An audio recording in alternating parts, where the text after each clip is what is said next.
Peggy 3.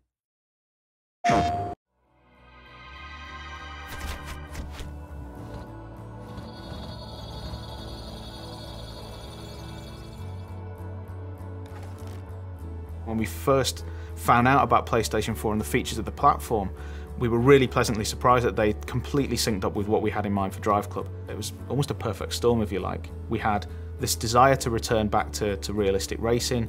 We had this new hardware platform. It was just nice to finally align with both the platform and our own desires as a studio and try and kind of bring that game to life. One of the things that we really liked was this idea that this was for an integrated, social generation of gamer who are now used to immediacy, connectivity, and an untethered relationship with their video games, where they are in touch with those game worlds when they're on the bus, when they're at work, 24/7.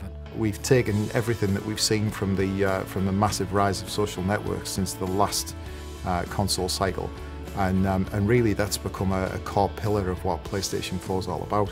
So, you know, DriveClub really works on that level better than anything else you've ever played. We wanted to create a community, a genuine, living, breathing community. So when it came to looking at how we tackle that from a DriveClub perspective, you know, what did community mean to us? It meant that you had to have the ability for players to race both competitively but also collaboratively. And if they're going to collaborate, they've got to be together in a club. You know, they have to be a team of racers. Within DriveClub, there will be a range of social connections. So you'll immediately be able to see all of your PlayStation Network friends, but then you'll also be able to see all your friends and their connections within inside the game. So you'll be able to see how your friends are connected to other people. But we'll essentially make it very easy using the social connection feature to be able to find the perfect club for yourself. What we want to achieve with DriveClub is basically a game which transcends the standard racing experience. We want to make it so that it's motivated and driven by the community itself. So it's very much a case of players getting involved, creating their own events, and actually building a community around the tools that we offer them. So at the core of DriveClub, you have the ability to, anything that you do in the game, any time that you set, any score that you set, you can bundle that up as a challenge and then send it to friends, club mates, even complete strangers. You know, you can pass this data on to them and say, look what I did, I dare you to beat it. Challenges are not just to send and forget. Basically, you're put into a leaderboard with those people, and so for the set duration of the time of the challenge, you can compete to sort of better yourself. In addition, once the challenge has been sent out, if people like that challenge, they can start competing in it or even forward it on to their friends, and so there's an opportunity for those challenges to go viral.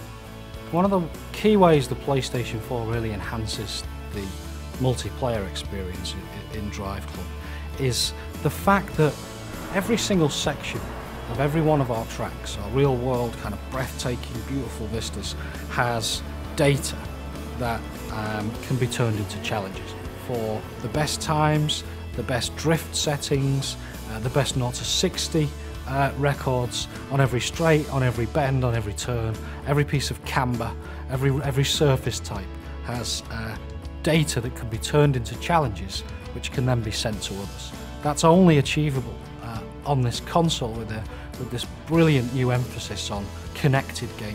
DriveClub isn't a professional racing series. This isn't Formula 1 or IndyCar or anything like that. This is just a bunch of people that love cars, that love racing, that want to compete together, collaborate together, that just want to turn up to a location and just put their tyres on the asphalt, you know? We want to make sure that, you know, irrespective of your level of skill, whether you're a hardcore racer or just casual racer, that you can pick up and play. But it has those layers of depth inside there, so if you are a skilled player, you can shave off those tenths of a seconds per lap. But if you are a casual player, you can pick it up and play and still post a good lap time. We want people to be able to pick up the car and go, this is fun, I can tell the difference between that car and get around this corner, look at me drift, isn't it brilliant? You know, we've just expanded the model to the point where it's easy access, but difficult to master. It's very much a case of everything that we do in this game is going to make the player feel cool. We want to actually make people understand the fact that this isn't a hardcore racer. It's not a simulation in any way, shape or form. It's about having fun in cars on very fast roads.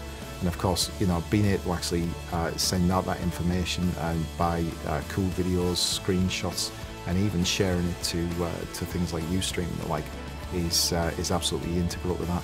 You know, we want people to be viewing the information that we're sending out from every single player, so that they understand that this is a broad community and absolutely the best racing experience that they're going to have on the next generation console.